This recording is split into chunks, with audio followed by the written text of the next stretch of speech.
This means that the uncertainty that was caused by Liberation Day, the trade war, tariffs, all of this is turning into hard data. We are seeing consumers behave different. We are seeing companies behave different. And it is starting to impact the general economy. That is my takeaway from the Beige book. It is never okay to bankrupt America. That, according to Elon Musk, he is now being very, very outspoken about what he calls the disgusting abomination, aka the big, beautiful bill. Elon Musk is getting behind the theme of kill the bill. Again, Elon Musk clearly sees the big, beautiful bill adding trillions of dollars to our national debt. And he is letting the world know that it is, in his words, a disgusting abomination. And the folks that approved it or voted for it, we're not thinking about the next generation or the generation after that. On top of that, Ron Johnson rips the big, beautiful bill as immoral, setting up a very interesting environment in the Senate. Again, there was talk about having the big, beautiful bill on President Trump's desk by 4th of July. It seems like it might get killed, or it just might get revised and be something else. So again, pay attention. This is by no means over. I expect there to be a lot of theater and a lot of action. We did get the Beige book yesterday, which is really a summary of the 18 Fed districts. Frankly, normally in a normal environment, it is a yawn, right? We get enough data on the economy that the Beige book is really not all that valuable. However, we are in a time where every economic data point is important because the economy, I think, is changing. It is slowly going from soft data to hard data.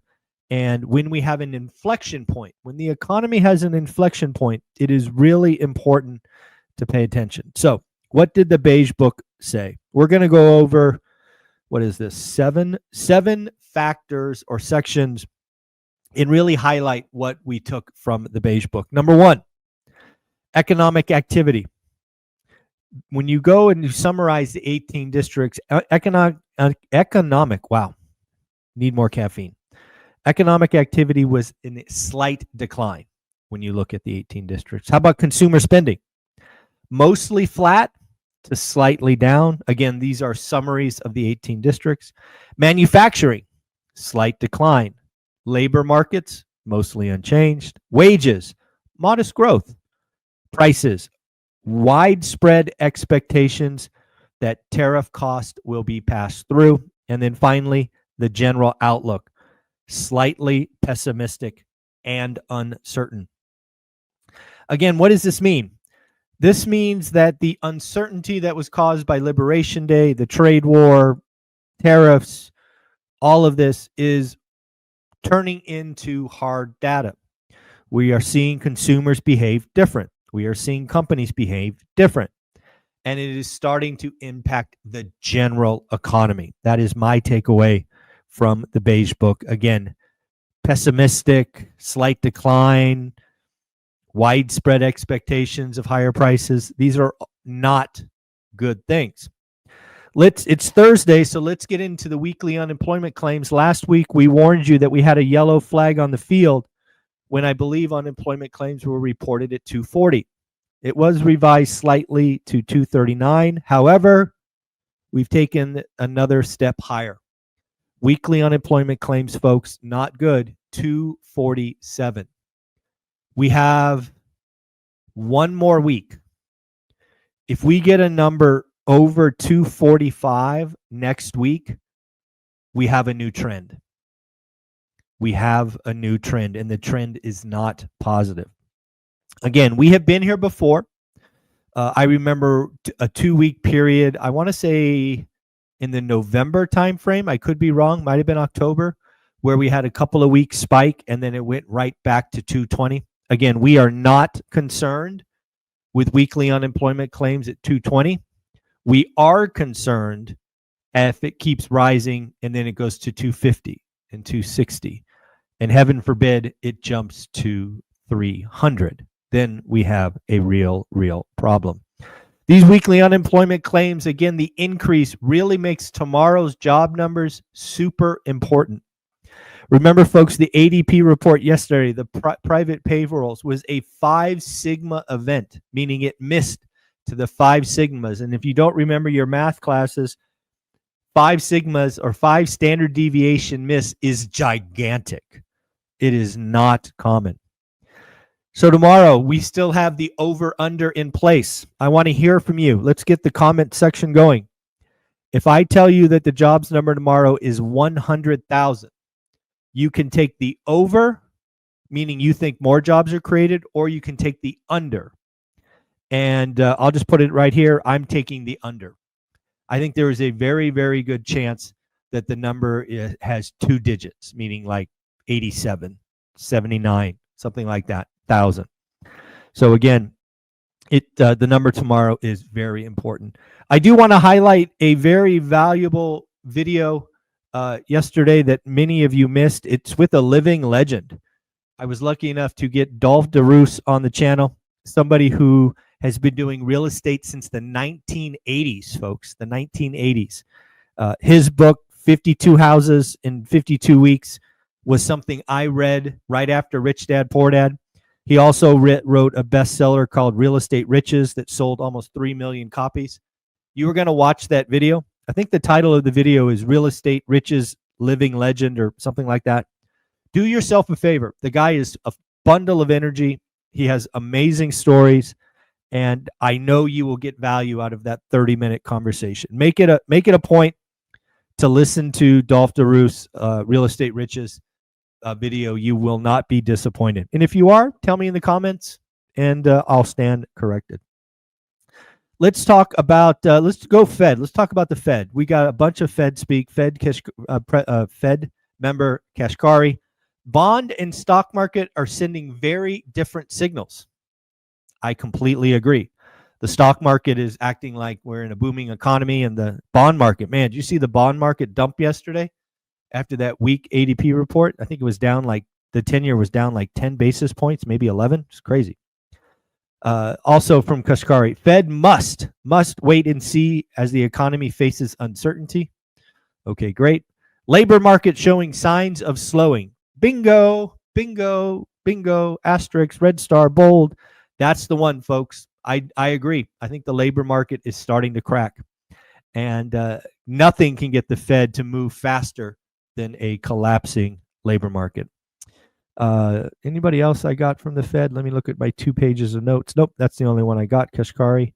GDP now, I don't know if you guys checked it out, but GDP now is showing 4.6% growth in Q2 GDP. That is a monster quarter. I do think it's interesting that the experts, the talking heads on TV, still have GDP at 1%. 1%. So again, GDP now, and again, remember, GDP now is a now casting. It's updating all the time, and it gets more accurate the closer it gets to the end of the quarter. And you know, the last week was June 2nd, so you know, 2/3 of the quarter is over, so it's starting to get pretty accurate. So it'll be interesting to see what happens over the next couple of weeks. Given the weak job market and the warning in the unemployment claims today, traders are now betting the first rate cut is September. It was December just a couple of days ago. I guess the bond market is starting to see the employment market crack, and that is coming. Let's talk about my health update. All of you know that my goal for my hard thing to do in 2025 is to take this 53-year-old body from 34.8% body fat down to double digits, or down to sub double digits. I'm trying to get to 9.9 or better. As of this morning, we got 12.4% body fat, so we've made tremendous progress. Over the last 6 weeks or so, we've lost 15 pounds of fat, added 7 pounds of muscle. And something I am particularly proud of, I did something yesterday I haven't done in 15 years. I actually benched 225. If you know what that means, it means I had 2 plates, 2 wheels, and I hadn't done that since I was 31 or 32. So again, benched 225. So not only am I losing weight, losing fat, gaining muscle, I'm clearly getting stronger. So benching 225 was a nice surprise. I didn't know that I could, but we got it up for 1 rep yesterday, which I am particularly proud of. So yay me. What else? Congress budget watchdog says the big beautiful bill will add 2.4 trillion to the national debt. Again, remember, Elon Musk thinks it's a disgusting abomination. He's very eloquent with his words. So again, it'll be interesting to see what the Senate does with that big beautiful bill. How do they hopefully improve it? But more to come on that. Intuit did a survey I thought was interesting. 59% of Americans who are 18 to 25, so we can think Gen Z, say that a well-funded savings account is a top priority. That's interesting. However, only 15% are regularly putting a portion of their paycheck into savings. Again, consumers are remarkably consistent. You can get surveys that say, yes, this is important, and then you actually get actuals that say, no, it's not. This is just the human condition, sort of like inflation expectations or spending patterns. You may say one thing, you may feel one thing, but you may do something else.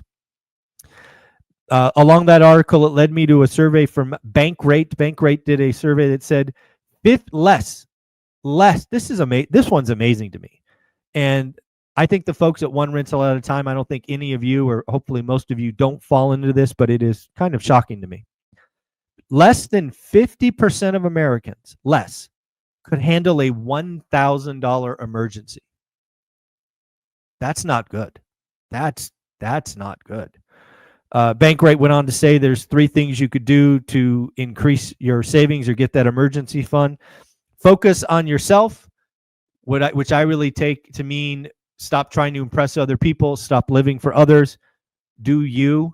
Number 2, track your spending. Couldn't agree more. I would tell you it's not enough to track your spending, but something that really helped us when we went from spending everything to saving some real money was look at your spending and ask yourself, is this a need or a want? If it's a want, maybe you don't do it until you have an emergency fund. And then finally, you have to make savings a habit. I actually suggest making savings a game, right? How much discretionary income can you make? Can you double it? Can you triple it? All of these things are important. One last thing I forgot to mention about the Beige book. It set a record.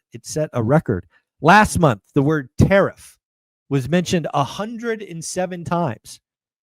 The report that came out yesterday did it one better. It had 122 times. And then lastly, we got a couple of earnings that I thought were interesting. MangoDB beat top line and bottom line, raised guidance. Good on them. Five Below beat top line, beat bottom line, but lowered forecast, citing macroeconomic or macro environment.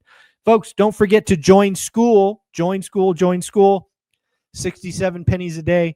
And you will have the opportunity to spend 2 hours this Sunday with Dion and I, and you'll be able to spend 1 hour with Dion, Matt, and I. As Matt, the lumberjack, can only make the first hour, but Dion and I will be there for the first 2 hours. So if you ever wanted to come in, ask some questions, give it a try, go ahead and buy 1 month. Hopefully you'll get 3 or 4 chances to interact with different people on Sundays, see what it's all about, be a part of the 400 or so folks going in the same direction. And if you don't like it, just cancel. Give it a month. Give it a try.